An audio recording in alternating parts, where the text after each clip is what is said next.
Canada, known for its delicious maple syrup and being home to many of the greatest hockey players of all time, is the second largest country in the world. With about 2 million lakes, it holds more than half of the world's freshwater lakes. For thousands of years, this land was inhabited by various indigenous tribes, resilient people who managed to survive harsh, long winters and built unique cultures. The first non-native settlers in Canada were the Vikings. They established a settlement in Newfoundland around the year 1000 AD. While it is unclear how long the settlement lasted, it was eventually either abandoned, destroyed, or its people died from disease, or integrated with the local tribes.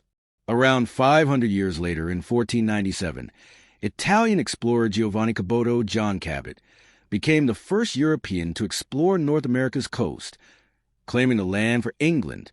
Shortly after, both the Spanish and Portuguese followed suit, although they mainly set up fishing outposts.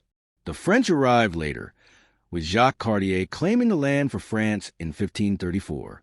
He named a river in the Gulf after St. Lawrence as he arrived on his feast day. The French called the area around the river Canada, meaning settlement, a term derived from a native language. After several failed attempts at establishing permanent settlements, Quebec and Port Royal were successfully founded.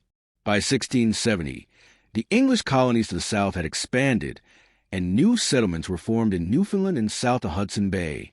The fur trade, especially in beaver pelts, became very profitable.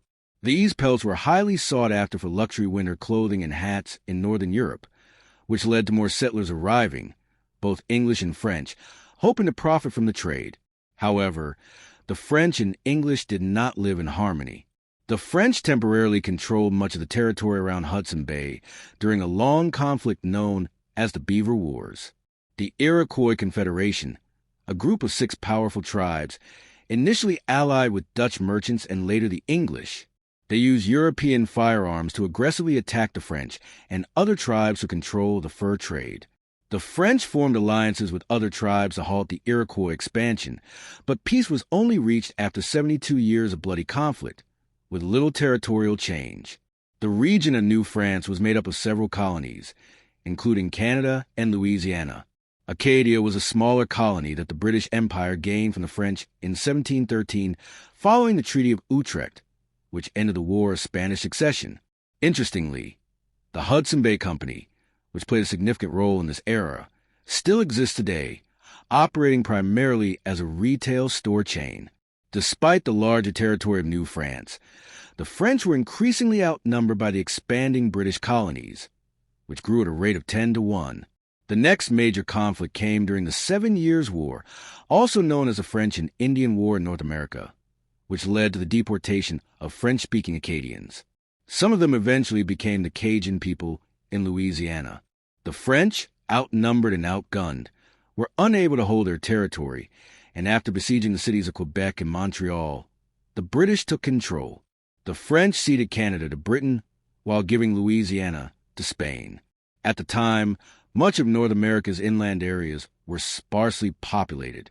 Many native tribes had been severely weakened by war and disease brought by Europeans. A few years later, the American colonies rebelled against Britain.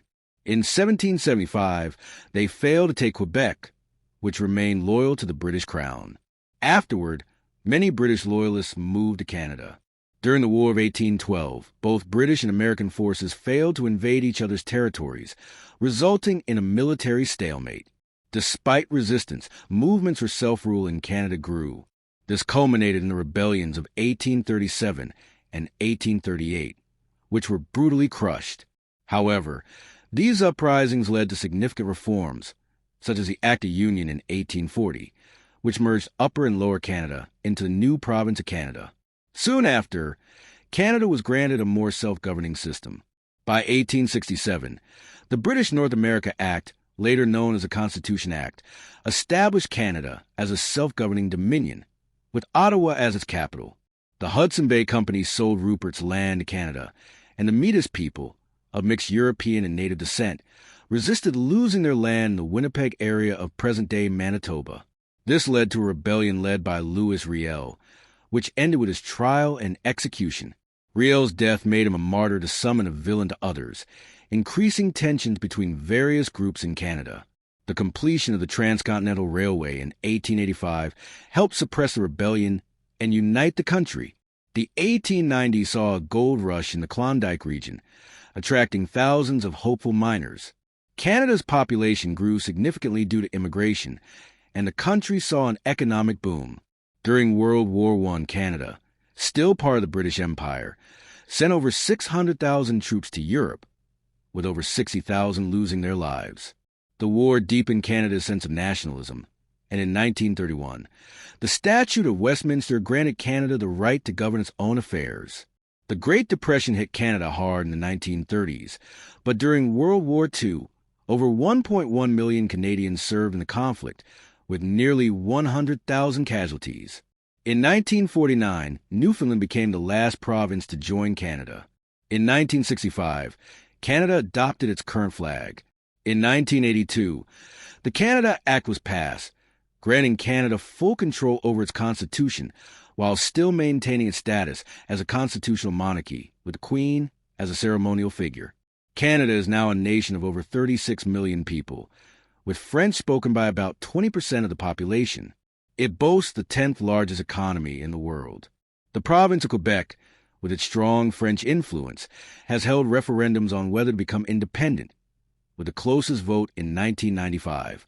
The debate over Quebec's sovereignty continues to this day.